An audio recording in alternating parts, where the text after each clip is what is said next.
Tugasku menemanimu.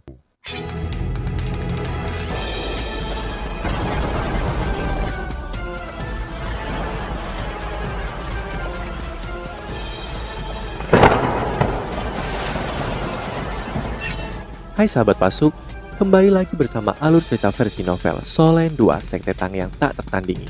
Jangan lupa like, subscribe, dan nyalakan tanda lonceng. Mari kita lanjutkan. Caito, naik. Baby memberi isyarat pada He Caito. He Caito melangkah ke arena. Ning Tian adalah seorang master jiwa tipe support, tapi dia adalah gadis yang pintar. Meskipun Wang Qier memilihnya tanpa mengetahui kekuatannya, dia tetap maju. Meskipun dia tidak bisa bertarung dengan jiwa bela dirinya, dia bisa menggunakan alat jiwa. Namun BB juga berpengalaman dan licik. Selama acara takdir Dewa Laut, dia sudah melihat Ning Tian menggunakan alat jiwanya. Ditambah dengan pemahamannya tentang pagoda cahaya kibau, dia memutuskan untuk mengirim insur jiwanya yang paling berpengalaman. "Akui kekalahan," kata He Caito dengan tidak ramah. Ning Tian mendengus dingin dan berkata, "Bagaimana kau tahu aku akan kalah sebelum kita bertanding?"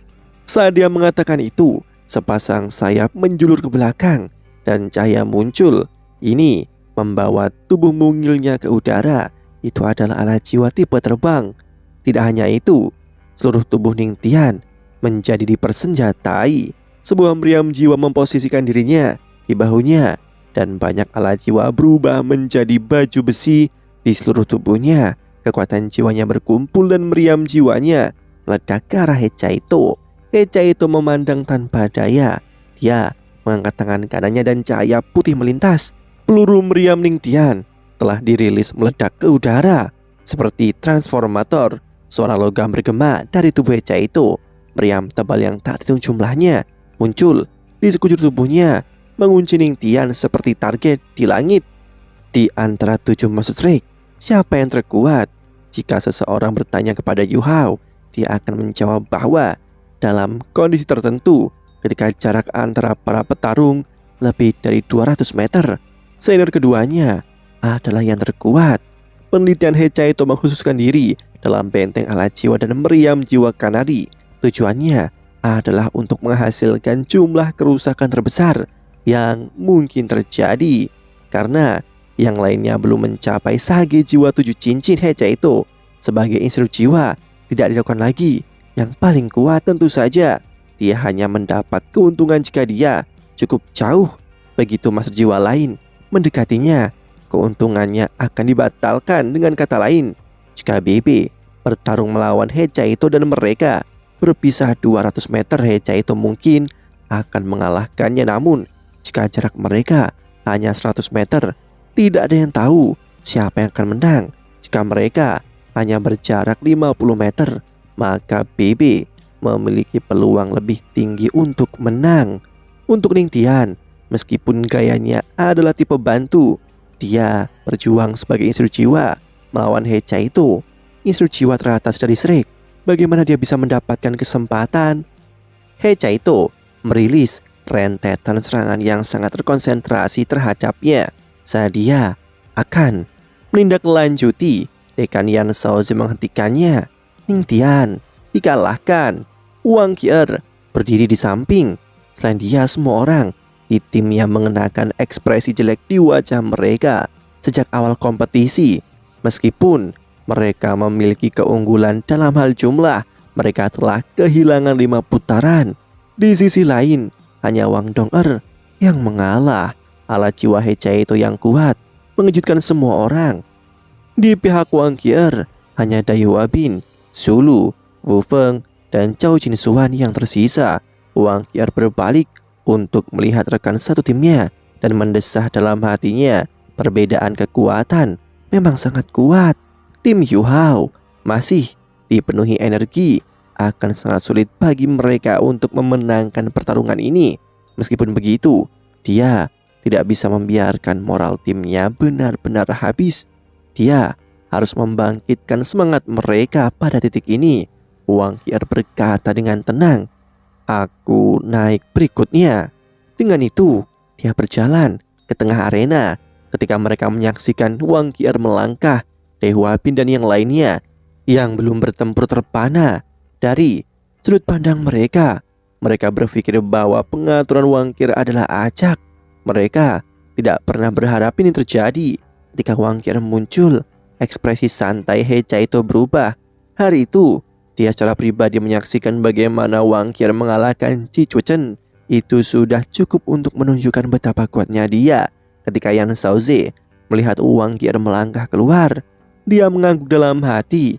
Memilih untuk bertarung sekarang jelas merupakan cara meningkatkan moral timnya. Wang Qier memandang He Chaito dan kemudian mengangguk pada Dekan Yan Shaoze untuk menunjukkan bahwa dia sudah siap. Dekan Yan Shaoze mengumumkan, "Mulai!" Untuk memastikan bahwa kompetisi ini adil, He Chaito yang adalah seorang instruktur jiwa harus mengambil semua alat jiwanya setelah putaran terakhir. Karena itu dia perlu melepaskan alat jiwanya sekali lagi di babak baru ini. Saat Dekan Yan Shaoze berkata mulai, Wang Qier langsung bertindak. Cahaya keemasan menyilaukan bersinar dari tubuhnya. Dia menginjak tanah dan tanah meledak dengan suara mengerikan seperti seekor naga besar yang baru saja menginjaknya. Dalam radius 2 meter, tanah runtuh sepenuhnya. Retakan memanjang lebih dari 10 meter terlihat. Dengan injakan itu, tubuh Wang Qier terbang ke langit seperti sambaran petir. Kecepatannya sangat cepat sehingga orang lain hampir tidak bisa melihatnya. Zhao Zichen dan Chou Jinsuan membuka mulut mereka dengan kaget. Mereka tidak mengikuti tubuh Wang Qier di udara, tetapi malah melihat ke tanah yang baru saja dia injak. Zhao Zichen bergumam pada dirinya sendiri, Apakah dia masih manusia? Jumlah kekuatan yang dibutuhkan untuk mencapai prestasi ini luar biasa. Ini sangat mengerikan. Suara Chou Jinsuan bergetar. Ya, mengerikan. Memang, ketika dia melepaskan energinya, dia bahkan tidak melepaskan jiwa bela dirinya. He Chaito bisa merasakan ketakutan itu juga. He Chaito mencoba menggunakan benteng alat jiwanya seperti sebelumnya, mencoba menekan Wang Qier dengan pemboman yang kuat. Namun dia segera menyadari bahwa Wang Qier sudah di depannya. Dia tidak pernah berharap. Dia bergerak dengan kecepatan yang mengerikan, namun dia juga dilatih dengan rencana prajurit tertinggi. Dia terkejut, tetapi dia bereaksi dengan cepat. Sinar cahaya yang kuat keluar dari dadanya. Dia dengan cepat mundur. Pada saat yang sama, dia mengangkat tangannya dan 6 meriam terlepas. Sebuah ledakan kuat kekuatan jiwa langsung menuju tubuh Wang Qier, menciptakan jarak penindasan dengan daya tembak. Namun Wang Qier luar biasa, bahkan dalam standar akademis Reik. Menghadapi serangan He Chaito, dia bahkan tidak mencoba menghindar. Dia mengangkat tangan kanannya dan langsung memegang tombak naga emasnya. Dia benar-benar mengabaikan garis kekuatan jiwa yang datang ke arahnya. Dia menjerit teriakan perang dan cahaya keemasan yang kuat menyelimuti tubuhnya. Bayangan naga emas melintas di belakangnya dan kemudian menghilang. Setelah itu, dengan raungan naga yang jelas, tombak naga emas berubah menjadi sambaran petir keemasan saat dilempar ke arah He Chaito. Wajah He Chaito pucat pasi. Hari itu, ketika Yu Hao dan Wang Dong'er mendiskusikan kemampuan Wang Qier, mereka berdua menyebutkan senjatanya yang hampir sekuat senjata ilahi. Saat kilat emas muncul, He Chaito merasakan bulu-bulu di tubuhnya berdiri. Dia merilis penghalang jiwa pelindung kelas 7 yang kuat. Hampir secara instan, pada saat yang sama, dia menembakkan 2 meriam tebal yang baru saja dia lepaskan. 2 peluru meriam yang bisa meledak terbang langsung ke arah petir emas. Dengan ledakan, kedua meriam itu terbelah. Namun itu tidak bisa dibandingkan dengan tombak naga emas. Petir menembus lapisan api saat mengenai perisai pelindung bundar. Itu adalah alat jiwa kelas 7 teratas yang ada, yang disebut perisai meriam malaikat. Jika itu digunakan dengan baik, perannya dalam menyelamatkan rekan satu timnya akan sangat luar biasa. Namun itu sudah pecah sekarang. Tombak naga emas berhenti dan bentuk naga emas melintas di atas tombak raungan naga itu menjadi semakin keras. Setelah itu menembus perisai meriam malaikat. Tombak naga emas tidak melambat saat terus melesat menuju Hechaiito dengan kecepatan yang bahkan lebih cepat. Yang mengejutkan semua orang adalah kenyataan bahwa Wang Qier tiba-tiba berhenti. Dia tampak bergumam pada dirinya sendiri seolah-olah dia berdoa ke surga. Hechaiito bagaimanapun menghela nafas lega. Meskipun tombak naga emas sangat kuat, dia bisa merasakan pada saat ini bahwa kematiannya hilang. Tombak naga emas tidak lagi menekannya. Perisai meriam malaikat dan 2 ronde ledakan tinggi telah mengurangi banyak kekuatannya. Saat dia menyadari bahwa sinar keemasan petir hampir di depannya, Hechaiito juga berubah. Sepasang palu muncul di tangannya. Itu bahkan pertama kalinya Yu Hao melihat Hechaiito menggunakan alat jiwa pertempuran jarak dekat. Namun dia harus mengakui bahwa palu ini cocok untuk Hechaiito. Itu adalah palu perang guntur alat jiwa kelas 6. Hechaiito menggunakan teknik rahasia Sekte Tang juga. Favorit spesialnya teknik palu acak. Pada saat ini ketika tombak naga emas mendekatinya, Hechaiito membalikan tubuhnya dengan kuat. Kedua palu itu seperti bintang jatuh dan bulan. Dia menyerang ke tombak naga emas. Dia percaya dengan kuat bahwa dengan kekuatan guntur dalam 2 palu perang gunturnya serta pelindung jiwa kelas 7, tidak ada masalah bertemu langsung dengan tombak naga emas. Suara tajam logam yang mengenai logam terdengar di telinga semua orang. Palu Hechaiito menabrak tombak naga emas. Namun tombak naga emas yang sudah sangat lemah masih mampu memaksa Hechaiito untuk mundur 3 langkah. Namun ini adalah yang terakhir dari kekuatannya. Itu terbang ke udara. Hechaiito bagaimanapun menatap dengan kaget ketika dia menyadari bahwa cahaya keemasan yang muncul dari tombak naga emasnya telah dikirim terbang ke udara. Siluet muncul di sebelah tombak di udara, seolah-olah langit telah terbuka untuk membawanya ke sana dan meraihnya. Kemudian dia jatuh dari langit ketika mencoba untuk menghancurkan Hechaiito dari atas. Wang Qier yang berada di kejauhan telah menghilang. Seorang dewi perang yang memegang tombak naga emas telah muncul di hadapan Hechaiito. Tombak naga emasnya dapat memindahkannya. Yu Hao memperhatikan dengan mulut ternganga. Dia memikirkan bagaimana Wang Qier muncul di hadapannya dan membantunya dengan keterampilan fusi jiwa bela diri 3 lawan 1 saat melawan 3 binatang buas itu. Dengan waktu yang terbatas, Hechaiito tidak bisa bereaksi dengan cara lain. Dia mencoba menjepit tombak Wang Qier. Ledakan bergema. Seketika Hechaiito merasa seolah-olah telah ditabrak oleh gunung. Semua orang yang menyaksikan pertarungan dapat dengan jelas melihat lutut Hechaiito yang lemas. Ketika listrik dan palu perang guntur berubah menjadi emas, Hechaiito merasa lengannya bukan lagi miliknya. Wang Qier menggunakan pantulan serangannya untuk melompat kembali ke udara saat dia akan mendarat. Dia berbalik ke udara dan tombaknya menjauh menunjuk langsung ke tenggorokan Hechaiito. Hechaiito bahkan tidak bisa mengangkat tangannya lagi, apalagi melawan. Sendinya tidak bisa bergerak karena kekuatan besar yang menimpa. Bagaimana dia bisa melawan Wang Qier lagi? Ujung tombak berhenti hanya beberapa senti dari tenggorokannya. Hechaiito membuka matanya lebar karena terkejut. Dia bisa merasakan bahwa ada kekuatan di ujung tombak yang menyerap jiwanya. Perasaannya memberitahu bahwa dia hanya beberapa senti dari kematian. Wang Qier menang. Suara dekan Yan Shaozi menghentikan segalanya. Xiao Xiao sudah berlari dengan kecepatan penuh. Wang Qier menusukkan tombaknya ke tanah. Lengan Hechaiito terkilir.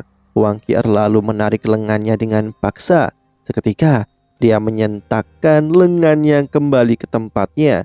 Gelombang rasa sakit yang tiba-tiba membuat Hechaiito berkeringat. Tetapi dia bisa mendapatkan kembali kendali atas lengannya.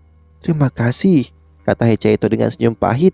Dari segi kekuatan, dia tidak jauh dari Wang Qier, namun Wang Qier telah menggunakan kelebihannya semaksimal mungkin.